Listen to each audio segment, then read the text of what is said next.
Grant.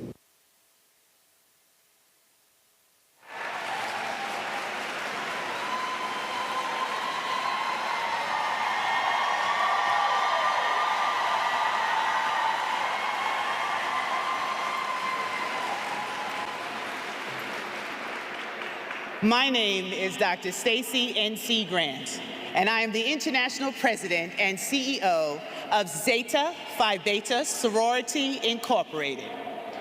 We are a 104-year-old service organization founded on the campus of Howard University, January 16, 1920. Our founders were young college co-eds who were bold enough to speak out against the societal ills of that time and advocate for equity and opportunity for our communities. In 2024, we are carrying that vision forward as we embrace the extraordinary power of she, advocating for social justice, health justice, and economic justice in over 900 chapters globally. As a nonpartisan organization, we educate and mobilize our members, as well as the communities we serve, on issues that affect their access to equity, safety, and growth. Members exercise their individual right to make both personal and political choices. Today, we will get to hear from the sitting Vice President of the United States on how this administration is addressing the issues that matter most to us, like affordable health care, Black maternal health, small business opportunities. Our Vice President is a proud member of the Divine Nine family as a sister of Alpha Kappa Alpha Sorority Incorporated. And all 9 of our organizations stand in unity with an unprecedented outreach for voter registration, education, and mobilization to get coordinated efforts to get out the vote. We are stronger together. Since its inception, Zeta Phi Beta Sorority Incorporated has chronicled a number of firsts. We were the first Black Greek sorority to charter a chapter in Africa in 1948, to form adult and youth auxiliary groups, to centralize its operations in a national headquarters, and be constitutionally bound to a fraternity, Phi Beta Sigma Fraternity Incorporated. And after today, Zeta Phi Beta Sorority Incorporated will be the first D9 Black Greek lettered organization to host the first Black woman presidential nominee. My first opportunity to meet and start building a relationship with Vice President Kamala Harris confirmed what I observed as I watched her from afar. She is a leader that is thoughtful. She is a woman who is strong, brilliant, and compassionate. Her love for this country is unmatched, and her faith guides her actions. She is truly America's #1 lady and my dear friend. And now it is my honor to introduce the first woman to be elected Vice President of the United States, Kamala Harris.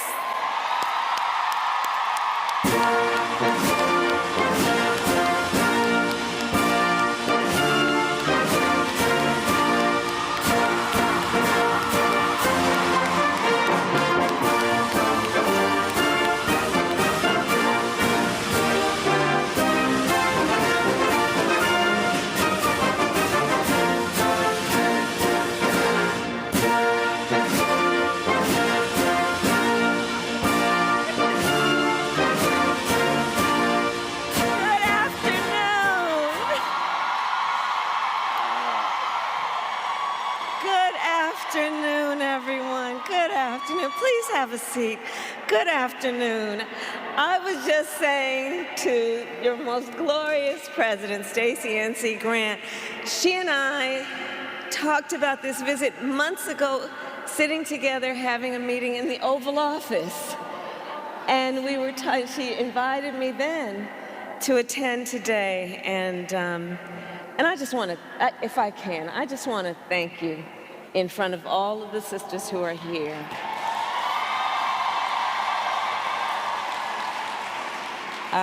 She has provided years of support and friendship, and she always, like everyone here knows, she always shows up, and I'm so, so deeply grateful. Thank you.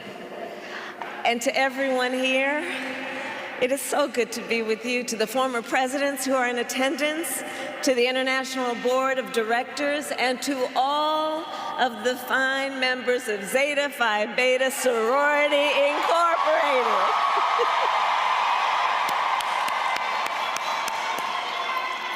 It is my great, great honor to be with you today.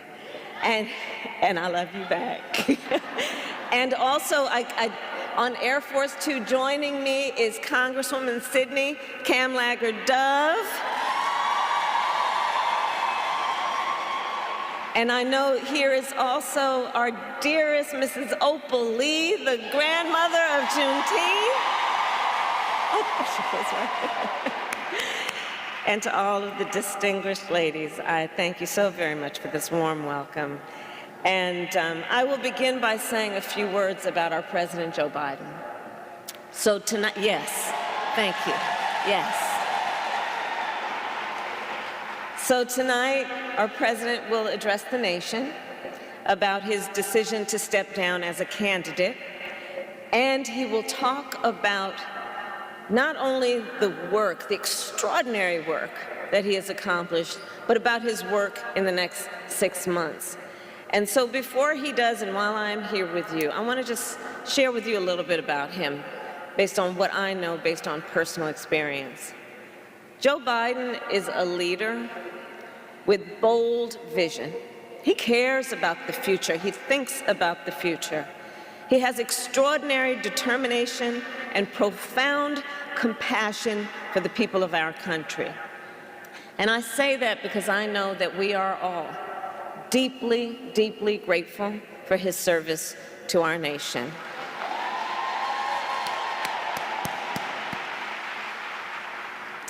And to the sisters of Zeta Phi Beta Sorority Incorporated, I thank you for your incredible service to our nation as well.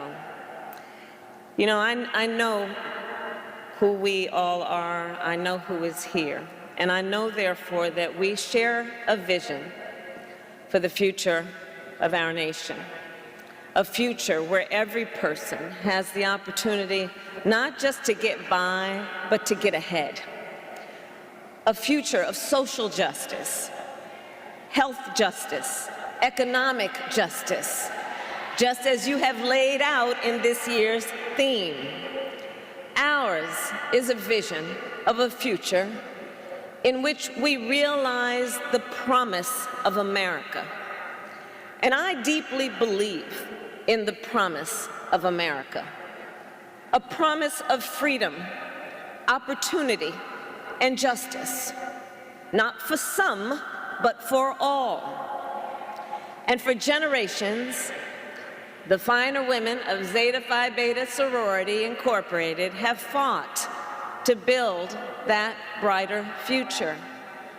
During the Civil Rights Movement, you marched for voting rights, economic justice, and an end to segregation. For more than 50 years, you have worked with the March of Dimes to lift up the urgent issue of maternal health. And from the 1980s, you inaugurated Zeta Days. And I will tell you, when I was a United States Senator, I would see this group of powerful leaders walking through the halls of Congress in white and blue.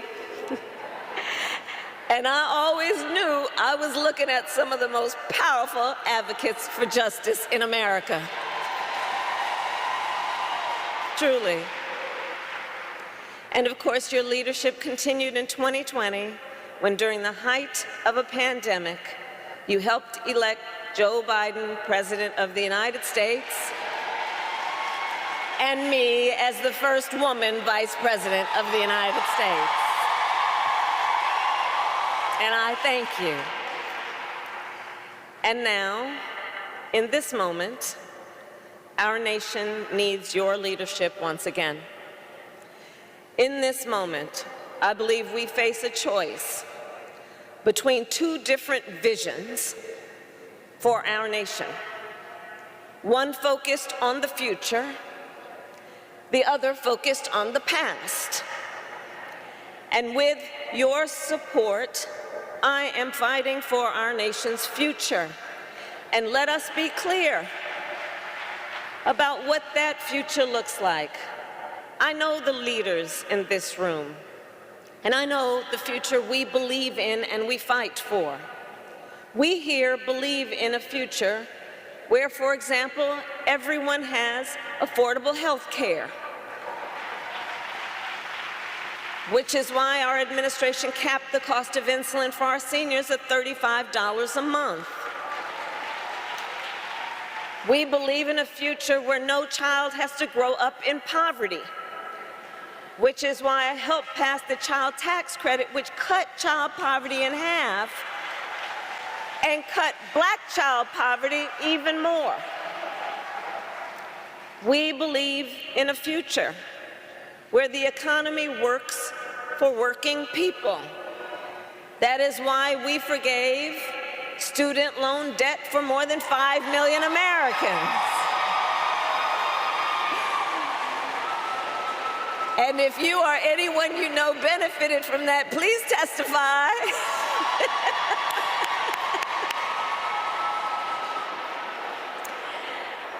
And we are finally making it so that medical debt can no longer be used against your credit score.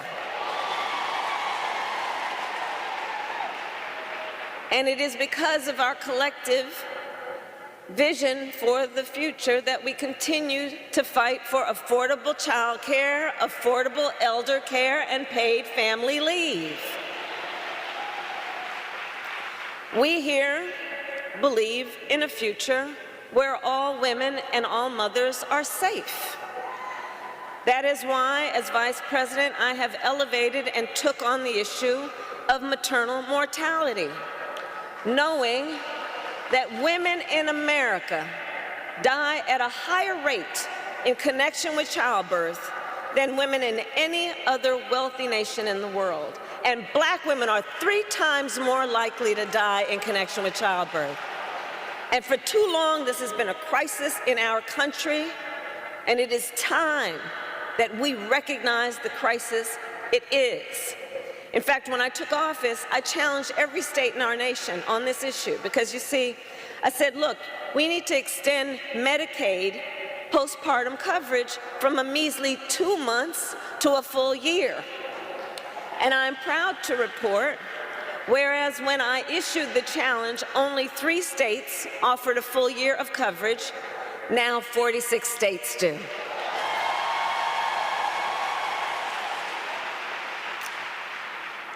So I say, as we work to build a brighter future and to move our nation forward, we must also recognize there are those who are trying to take us backward. You may have seen their agenda. Part of it is called Project 2025.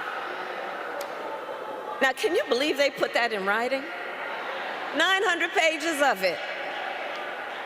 Project 2025. A plan to return America to a dark past. They intend to cut Medicare, to repeal our $35 cap on insulin, to eliminate the Department of Education, to end programs like Head Start, which would take away preschool for hundreds of thousands of children in our communities. Let's be clear. This represents an outright attack on our children, our families, and our future. These extremists want to take us back, but we are not going back. We are not going back. Ours is a fight for the future, and ours is a fight for freedom. Across our nation, we are witnessing a full-on assault on hard-fought, hard-won freedoms and rights. The freedom to vote, the freedom to be safe from gun violence, the freedom to live without fear of bigotry and hate, the freedom to love who you love openly and with pride, the freedom to learn and acknowledge our true and full history, and the freedom of a woman to make decisions about her own body and not have her government telling her what to do. And in the face of these attacks, we must continue to stand together in defense of freedom. We who believe in the sacred freedom to vote will make sure then that every American has the ability to cast their ballot and have it counted. We who believe that every person in our nation should be free from gun violence will finally pass universal background checks, red flag laws, and an assault weapons ban. We who believe that every person in our nation should be free from bigotry, discrimination, and hate will continue to fight for equality and justice for all. And we who believe in reproductive freedom will fight for a woman's right to choose, because one does not have to abandon their faith or deeply held beliefs to agree the government should not be telling her what to do. You know, when he was president, Donald Trump, former president, handpicked 3 members of the United States Supreme Court because he intended for them to overturn Roe v. Wade. The United States Supreme Court, previously the court of Thurgood and RBG. And as he intended, they did. Well, let me tell you something. When I am president of the United States, and when Congress passes a law to restore those freedoms, I will sign it into law.